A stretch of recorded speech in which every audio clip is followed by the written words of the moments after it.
ang Bombo Radio Philippines. Fully digitalized. Numero 1 sa balita, komentaryo, drama at serbisyo publiko.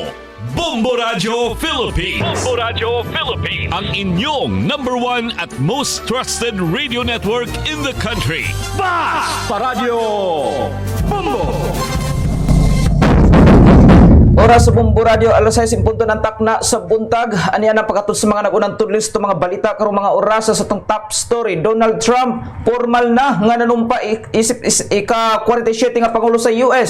Sa balitang lokal, pipila nga bahin sa ulo samahan nga gipatay sa kauring anak, nakita na sumala sa DCPO. Sa atong balitang national, Pangulong Marcos Jr. gitawag nga bakakon si kanhi Pangulong Duterte. Sa balitang international, ang mga kanhing pangulo ug pipila ka opisyal sa US misalmot sa Capitol Rotonda alang sa panunumpa ni Donald Trump. Sa atong balitang espesyal, babae nga modelo nakikhilawa sa sobra libo ka mga kalakinan, nakaangkon og world record. Sa balitang negosyo, DA nagpaklaro nga walay shortage sa bugas sa nasud. Sa ato nga balitang sports, FIFA gisuspende ang presidente sa Soccer Federation sa Panama human nga gitawag ang usa ka player niini nga tambok. Sa showbiz balita, American rapper nga si Nelly may depensa sa pag-perform niini kang Trump. Mga kabombo, maayo nga buntag ug welcome sa ato nga Bombo News and Views sa morning edition. Adlaw karon nga Martes og pitsa 21 sa bulan sa Enero tuig 2025. Nanukad gikan sa News and Information Center kini yung mga tigbalita. Kini si Bombo Friends Pandeleng. Ug kiniusab si Bombo Dario Formento karon pagsubay na sa detalles to nga top story. Formal na nga nanumpa si US President Donald Trump isip ika-47 nga presidente sa Estados Unidos. Si Chief Justice John Roberts ang nagdumala sa pagpanumpa ni Trump nga gihimo sulod sa Capitol Rotunda. Imbis nga Abraham Lincoln Bible ang gamiton alang sa pagpanumpa, gigamit ni Trump ang iyang personal nga Biblia. Nasayran usab nga mao gihapon kini ang Biblia nga iyang gigamit sa iyang unang termino isip presidente niadtong 2017. Giunahan ni J.D. Vance ang pagpanumpa isip vice presidente nga gipanguron usab ni Supreme Court Justice Brett Kavanaugh. Ang seremonya gitambungan usab sa mga napiling miyembro sa gabinete ni Trump, ingon man ang mga kaning presidente sa US og ilang mga asawa. Human sa pagpanumpa, ang US military mipabuto og kanyon isip tradisyonal nga pagpugay. Gumikan sa katugnaw sa gawas nga bahin sa mao nga lugar. Ang seremonya gihimo na lamang sa sulod sa Capitol Rotunda. Kay numduman nga ang ulahing pagpahigayon og indoor inauguration gihimo pa sa panahon ni kaning presidente Ronald Reagan niadtong tuig 1985. 3 minutos na ang nakalabay sa alas 6 ang takna sa punta og pagsubay na sa mga details to nga balita nga national or balita nga lokal.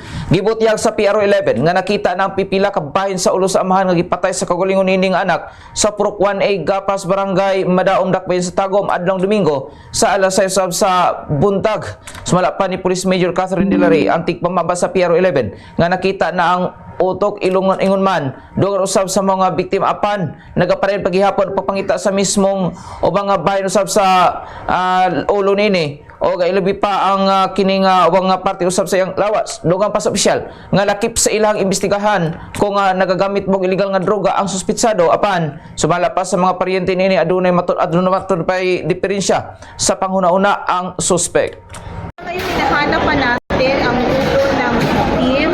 Ang last na natin nakita is part ng kanyang utak, part ng kanyang ilong at ears. Part pa rin yan siya na investigation natin kung yung suspect ay gumagamit ng drugs. As of now, sa mga sinasabi ng mga relatives, allegedly, may sira sa utak ang suspect. And then, every time na tinatanong siya na investigator on case, ambot-ambot lang yung sinasabi. So, wala po. Hindi talaga magsabi kung ano yung motive niya, kung ano ang nangyayari, yun lang ang kanyang sinasabi. Nanawagan usab ang opisyal sa mga ginikanan nga adunay mga anak nga nagadala og susama nga sakit sa panghuna-una kung mamahimo nga ipa-check up gilayon kini sa labing duol nga mental institution aron nga matagaan og saktong tambal aron dili usab mapadulong sa mga mangilngig usab nga panghitabo.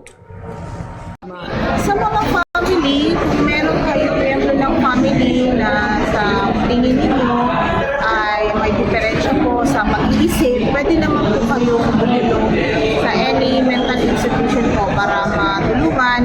hindi na po mapang-abot na meron pong masaktan either sa victim or sa suspect. Ang sunod-sunod nga tipiks pamahayag ni Police Major Catherine De La Rey antig pamaaba sa PRO 11. Samtang sa bahing kaso nga perjury ang ipasaka sa Davao City Police Office ang adto kang alias Jerlyn, 29 anyos, sa balot vendor o residente sa Island City Garden of Samal, diin unang gikataho nga gitulis sa Jerome Agdao, Davao City. Kay nung duman nagikataho sa kapulisan nga gitulis sumala pa ang babayi kaniadtong milabay nga gabi o gisay sa usab niini sa kapulisan nga gisprihan sumala pa ang iyahang mata o gidunggab kini sa tuong nga bukton gamit ang ballpen sa kunod duha ka lalaki. Apan sa pag-check sa CCTV footage, nasayra na nga ang babae mismo ang nagpasaka sa iya o nagpasakit sa iya nga kaugalingon na diin gisamara niini ang kaugalingon nga bukton gamit ang usa ka blade. Sumala pa ni Police Major Richie Lagnayo Santa Ana, acting as station commander,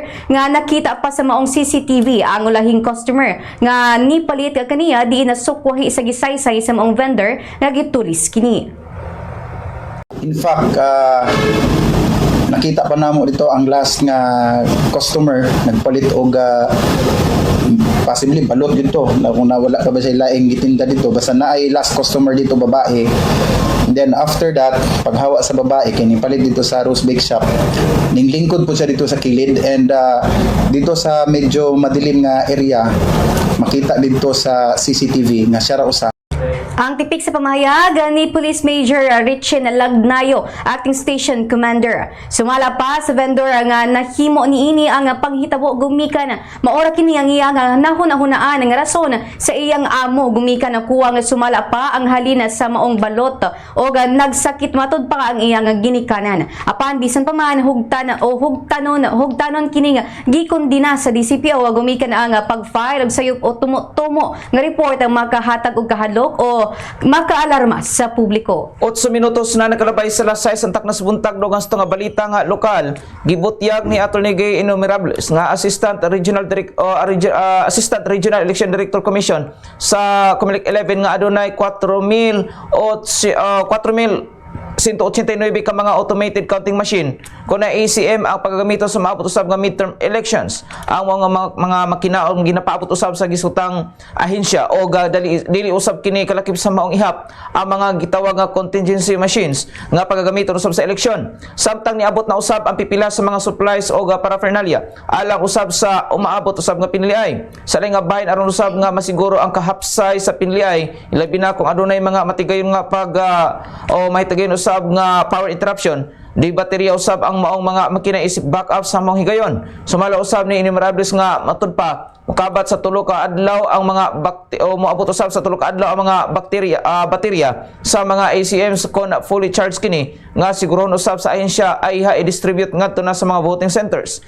Gikatawng aduna nay 3,388,943 ka mga registered nga mga botante ang natala usab sa tibuok Region 11. Kabahin nini gipasabot usab sa Comelec nga bisan pa man bag-o ang maong ACMs nga pagagamiton sa malamang gihapon ang proseso sa pagboto kaniadto, ingon man nga dili angay mabalaka ang mga botante sa pagpili ang proseso sa pag-ihap sa mga boto. Paggamitan og internet din ang mga dapit usab nga walay signal receptions. Paggamiton ang Starlink. Nakatakda usab ang early votation sa maabot usab nga Mayo 12 alang sa mga mabdos idaran nga persons with disability gikan sa alas 5 hangtod sa alas 7 sa buntag. Samtang sa kinatibukan mahuman ang pagpiniliay sa ngayong adlaw ngadto na sa alas 7 sa gabi. Giawhag sa Davao City Health Office kon CHO ang katawhan nga mokuha sa libreng tambal aron malikayan ang leptospirosis. Ilabi na sa mga na-expose sa baha o ubang lugar nga delikado. Ang mga tambal magamit sa tanang 18 ka health districts sa lungsod aron na mapanalipdan ang mga residente batok sa sakit nga sagad dala sa tubig baha ilabi na sa ting-ulan. Samtang nga gipasabot usab sa CHO ang leptospirosis resulta sa bakterya nga Leptospira nga makuha gikan sa ihi sa ilaga ug ubang hayop. Kini mamahimong masagol sa tubig baha ug mosulod sa lawa sa pinaagi sa samad abli nga panit mata, ilong o baba. Ang mong sakit mahimo musangpot sa taas nga hilanat, sakit sa kalawasan, pagkapula sa mata og sa grabe nga kaso o kamatayon usab. Gipasiug daw sab sa CHO ang importansya sa kalimpyo sa palibot aron na malikayan ang maong sakit. Giawag usab nila ang mga residente nga mag-organisa og regular nga paghinlo, paglimpyo sa mga kanal o paglikay sa mga lugar nga mahimong tambayan sa mga ilaga. Gani padayon na nga gipalapad sa CHO o maong ahensya ang ilang edukasyon o education na campaign na materials aron masabtan sa publiko ang preventive measures batok sa leptospirosis. Nanawagon sila sa katawhan nga magatinabangay aron na mapakunhod ang resgo o mapanalipdan ang ilang panglawas. Dugang panini nga pinaagi sa maong programa nagalao mga CHO nga mamahimong mas alerto ang mga residente sa lungsod aron malikayan ang mga epekto sa leptospirosis o guban na pang sakit dala sa baha. 11 minutos na nakalabay sa alas 6 antak nas buntag dogan sa nga balitang lokal. Gipalig-on sa Davao City Police Office ang operasyon batok sa illegal nga droga aron nga masiguro ang kahapsay o kaluwasan sa syudad. Gipanguluhan kini ni Acting City Director Police Colonel Hansel Lamarantan o gipadayon sa DCPO ang walay hunong nga kampanya aron nga mapukan ang salot nga dala sa illegal nga droga ug mapasakaan og kaso ang mga nalambigit niini. Sulod sa 24 oras tulo ka mga drug personalities ang nadakpan og tulo ka anti-drug illegal operations nga gipahigan usab sa mga kapulisan o sa police stations o City Drug Enforcement Unit na kumpiska sa mga operasyon. Ang itong illegal nga droga konsyebo nga nagkantidad og 78,934 pesos. Ang Police Station 20 sa Los Amigos nakakuha usab og itong illegal nga droga konsyebo nga nagkantidad og 1,550 pesos samtang ang City Drug Enforcement Unit nakakumpiska og illegal nga droga kon na syabo nga nagkantidad og 77,384 pesos. Sa kinatibukan, makapat nga ito na sa 157,868 ang kantidad sa illegal nga droga nga nasakit usab sa Davao City Police Office sulod lamang sa 24 oras. Samtang mapasalamatan usab ang DCPO sa suporta sa komunidad, mga opisyal sa barangay o lokal nga gobyerno sa paghatag impormasyon nga nakatampo sa kalampusan sa mga operasyon. Dugang panini nga padayon nga ginapasalig usab sa kapulisan ang ilang dedikasyon aron nga masiguro nga luwas o malinawon ang kinabuhi sa tanang mga Davaoenyo. Samtang sa laing bahin gisugdan na ang demolisyon sa Panabo Central Market kundaan nga palengke sa Block 4, Block 4A, 10 o 10A sa barangay New Pandana kagahapong adlaw. Ang maong demolisyon usa ka mahinungdanong lakang alang sa renovation sa Panabo Central Market nga nagtinguha usab sa pagpalambo sa serbisyo o kitsura niini isip kabahin sa padayon nga kalambuan sa syudad ilabi na nga mamahimo na kini nga first class city. Personal kini nga gi-inspeksyon ni Panabo Mayor Jose Rilampagos aron nga masiguro ang kahapsay og kalinaw sa maong operasyon. Kauban niini atol sa site visit ang mga personahe gikan sa City Engineer's Office kun CEO o ang City Engineer nga si Bernardo usab o kani bisita usab si City Councilor o ang City Councilor niini og ang mga personahe gikan sa City Economic Enterprise Management and Development Office kun CEEMDO. Ang maong proyekto kabahin usab sa pagtuto sa syudad alang sa proyekto niini nga road construction and other infrastructure development. 14 minutos na nakalabay sa alas 6 antak sa buntag dogas nga balita nga lokal dakpan ang usa ka lalaki gumikan sa pagpabuto og pusil sa Purok Ono Rizal Barangay Kanukutan. Dakbayan sa Tagum. Gilang dinakpan nga si alias Matt 41 anyos og residente sa Purok 2A Durian Apocon Tagum City. Dinakugikan sa posisyon ini ang usa ka .45 nga pistola nga adunay magasin og usa ka bala. Sumalapas sa gipahigan nga investigasyon sa Investigation and Detective Management Section kon IDMS sa Tagum City Police Station nga sa diyang nagpakitabang ang usa ka inahan dito sa Kanukutan Substation. Din gisaysay nini nga gipabutan sumala pa og pusil ang iyang anak samtang gabaktas nini nga miagi lamang sa balay sa ilang silingan. Subay sa mga report, dali nga miresponde ka kapulisan og malampusong nadakpan ang mga suspitsado. Sa pagkakaroon ginahikay na ang kasong pagsupak sa Republic Act 10591 og Comelec gun ban sa maong suspitsado. 15 minutos na nakalabay sa alas 6 antak na sa buntag para pagsubay na sa mga detalye sa balitang nasyonal. Gitawag ni Pangulong Ferdinand Marcos Jr. si kanhi Pangulong Rodrigo Duterte nga bakakon. Gumikan sumala pa sa aligasyon ini nga adunay gipirmahang blanco sa 2025 national budget. Sumala pa nini nga nakahibalo sumala pa si Duterte isip kanhi Pangulo nga dili angay magpasa og General Appropriations Act nga adunay mga blanco nga items. Lakip sab sa mga nahibalo sumala pa ang kanhi Pangulo nga wala wala pa gayon matud pa kini nahitabo sa kasaysayan sa nasod.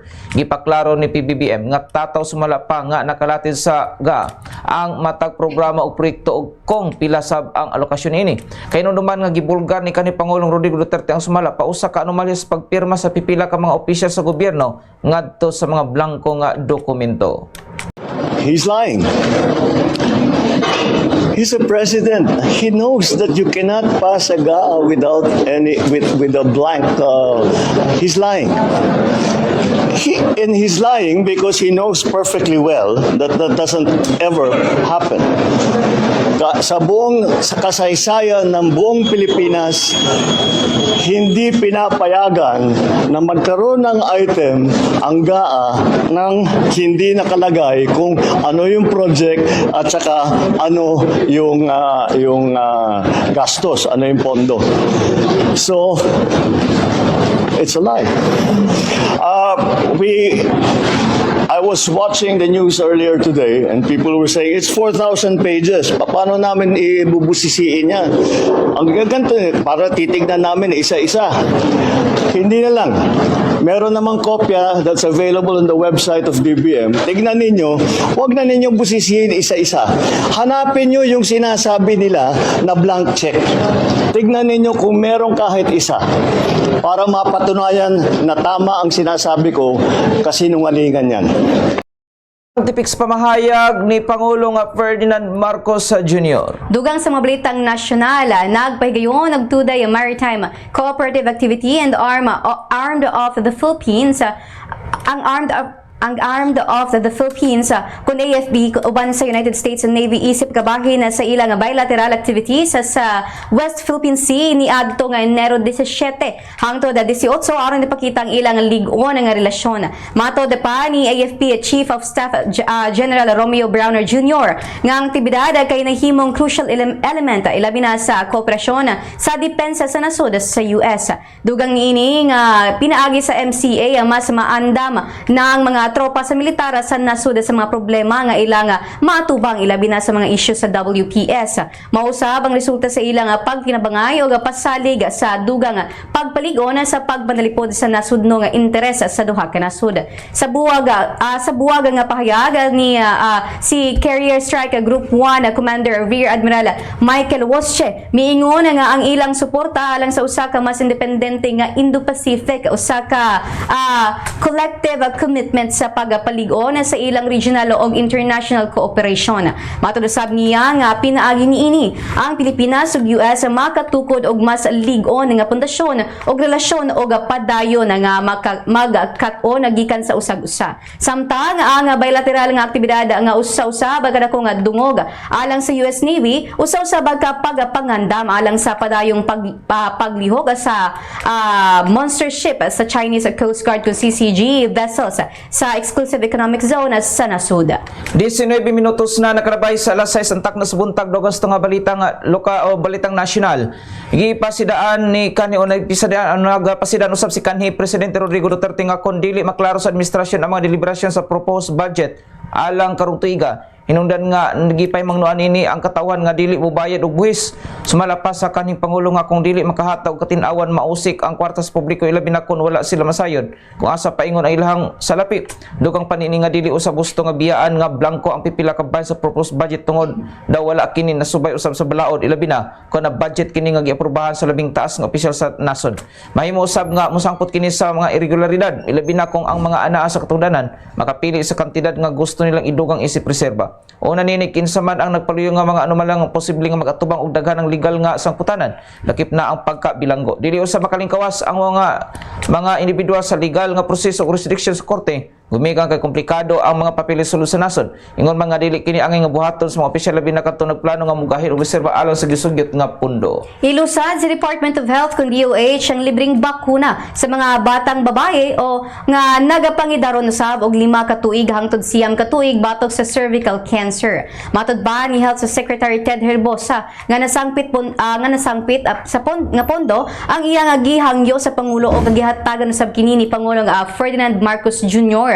Sigun pa ni Herbosa, tumungan ni ini nga maampingan ang mga kabataan nga babayi o makalikay sa sakit nga cervix cancer. Kahibaluan ang o kahinduman nga ana sa 4,000 ka pesos ang magasto sa matag tusok sa bakuna batok sa cervical cancer. Duha ka tusok usab matud pa ang gikinahanglan hinungdan nga nagpagawas og 8,000 pesos nga katibuk ang budget sa matag batang babayi sa nasud nga nagpangidaron usab o sugod 5 ka tuig hangtod sa 6 ka tuig. Sa higayon nga makumpleto na ang bakuna o pagbakuna sa mga batang babayi, ilaw man sa mao nga pangidaron mawagtang na ang kabalaka nga matakabuyan og sakit nga cervical cancer ang nasud. Samtang dugang pasto nga balita nga national gitinaw ni Presidential Communications Office nga usa ka fake news. Ang mga mikata usab nga balita kabayon matud pa sa pag-aproba sa divorce bill sa nasod. Sumala pa sa PCO nga sa kasamtangan pang ginaproseso ang pagsuta sa estado sa House Bill 9349 ug wala pa kinihingpit nga nahimong balaod.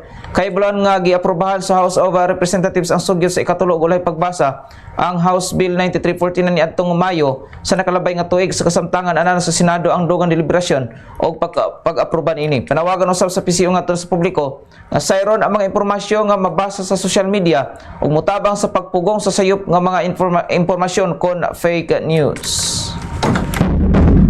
21 minutos na ang nakalabay sa alas 6 taknas buntag kung pagsubay na sa mga detalye ng balitang internasyonal. Mitambong ang mga kaninga presidente lakip usab pipila ka mga opisyal sa Estados Unidos sa Capitol Rotonda alang sa pagpanumpa ni Presidente Donald Trump. Lakip sa mga misalmot pipila ka oras sa wala pa ang seremonya mao ang kanhi presidente nga si Bill Clinton o ang iyahang asawa nga si kanhi US Secretary of State Hillary Clinton.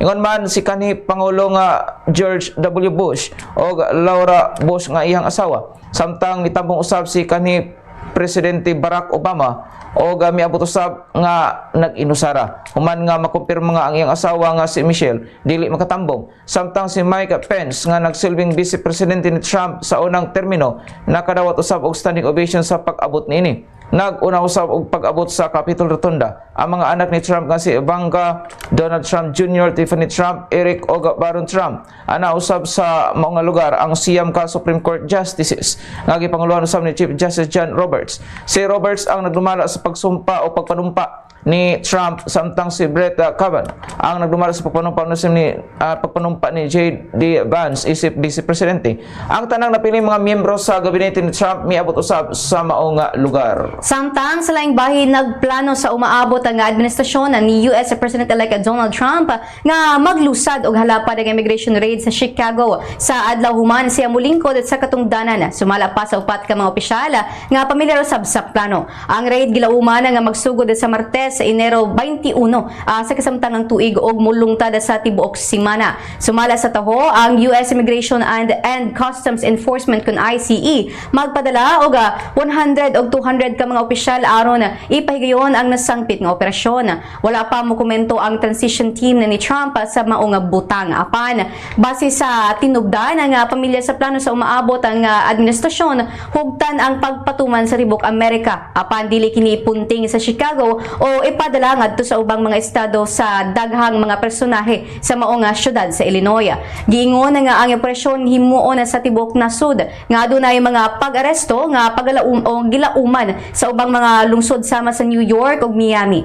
Kinumduman nga usa sa mga sentrong tema sa kampanya ni Trump mao ang paglusad sa mass deportations sa mga undocumented immigrants sa Amerika. Samtang dugang pasto nga balitang international gilugwayan sa Seoul Western District Court ang detention sa gi-impeach nga presidente nga si Yoon Suk Yeol tungod sa kabalaka nga gub-on ini ang ebidensya batok kaniya nga adunay kalibutan sa iyang deklarasyon sa martial law niadtong Disyembre sa nakalabay nga tuig.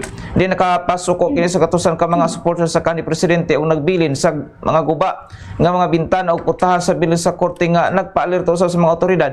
Pipila ka oras suman nga gipahibalo ang gidugayon nga pagkapreso niyon. Gatusan usab ka mga pulis usab ang gilayon nga mitubag sa mga protesta nga tikpaluyo usab sa kanhi presidente kinsa miingon nga ang ilang pag-atake sa korte usa ka unfolding situation sa pagkakaroon nagpabilin sa kustodiya sa Seoul Western District Court o magpabilin sa pasilidad sulod sa dugang 20 ka adlaw ang kanhing presidente. Gipahinumduman usab sa abogado ang mga dumadapig niyon nga dili na padak-on pa ang sitwasyon gumikan nga matud pa niini makaapekto lamang kini sa maabot nga mga pagsulay sa napalagpot usab nga presidente. 25 minutos na nakalabay sa alas 6 ang taknas buntag karon pagsubay na sa detalles ito nga balitang espesyal. Nakasakmit og world record si OnlyFans sa model Bonnie Blue human nga nakiglawas sa 1,057 ka mga lalaki sulod lamang sa 12 ka oras. Nasayran nga gitarget sa mga modelo nga malabuan niya ang record sa actress nga si Liza Sparks atong 2004. Di nakigakumbati kini sa 919 ka mga kalalakinan. Sumala pa sa Instagram post ni Blue. Nalabuan niya ang iyang kagulingong target nga 1,000 ka mga lalaki dayong pasalamat sa tanang misalmot sa iyang world record. Samtang gipaambit nini nga dili lalim ang iyang nagian aron nga makabot ang maong titulo. Lakip sa iyang gikalisdan sa group sex sessions nga mulungtad lang og tag-usa ka minuto ang pakikumbati sa matag lalaki ug kinahanglan gayon silang nagmungna kini og kasaba sa social media. Kundi adunay uban pa nga nagsaway sa maong tinguha. Apan adunay usay uban nga nakurat sa kaisog sa mga babae o uban usab naniga ang mata sa ilang nakitaan. Detalye na sa balitang negosyo. Gipaklaro sa Department of Agriculture nga walay shortage sa bugas luyo sa plano nga magdeklara og food security emergency. Matud pa ni DI Assistant Secretary Arne de Mesa nga base sa rice certification law nga duha ka groups of grounds ang mahimong basihan sa ahensya nga magdeklara og food security emergency nga may shortage sa supply og extraordinary nga pagtaas sa presyo sa bugas. Gibutyag nga bisag gipaubsan ang taripa sa imported nga bugas gikan ngadto sa 35% ngadto sa 15% apan nagpabilin nga taas ang presyo sa merkado. Sa una nga pamahayag sa ahensya nga ideklara ang food security emergency for rice, una mahuman ang bulan sa Enero gumikan na sa padayon nga pagtaas sa presyo sa bugas. Samtang sa atong oil price update sa diesel adunay 2 pesos and 70 centavos matag litro nga pag-usbaw. Sa gasolina adunay 1 peso and 65 matag litro nga pag-usbaw. Samtang sa atong kerosene usab walay matandog kung nagpabilin ang maong presyo. Bili sa piso batok sa langyaw nga salapi, US dollar 58 pesos and 52 centavos, Hong Kong dollar 7 pesos and 52 centavos, Singaporean dollar 42 pesos and 78 centavos, Saudi Arabia rial 15 pesos and 60 centavos, ug samtang sa atong euro 60 pesos and 14 centavos. 28 minutos na nakalabay sa alas 6 ang takna sa buntag karon pagsubay na sa detalles nga balitang sports. Gisuspenso sa FIFA ang presidente sa Soccer Federation sa Panama nga si Manuel Arias human nga gitawag niya ang usa ka star player sa ilahang national team nga tambok tungod nini si Arias gidid-an sa pagdumala sa Panamanian Football Federation nga nailhan nga FIFA pot sulod sa 6 ka bulan. Dili usab siya tugutan nga moapil sa mga practice sa football o uban pang mga kalihukan nga na langkob usab nini. Sumala pa sa opisyal nga report usab sa FIFA ang body shaming comment na hitabo human niya gitawag ang Panama Women's National Team star player nga si Martha Cox nga dako og lawas ang team wala makaabante sa international nga torneo o gami aging tuig uban ni Cox nga ang labing dako nga problema sa team mao ang kakuwang sa igong pasilidad.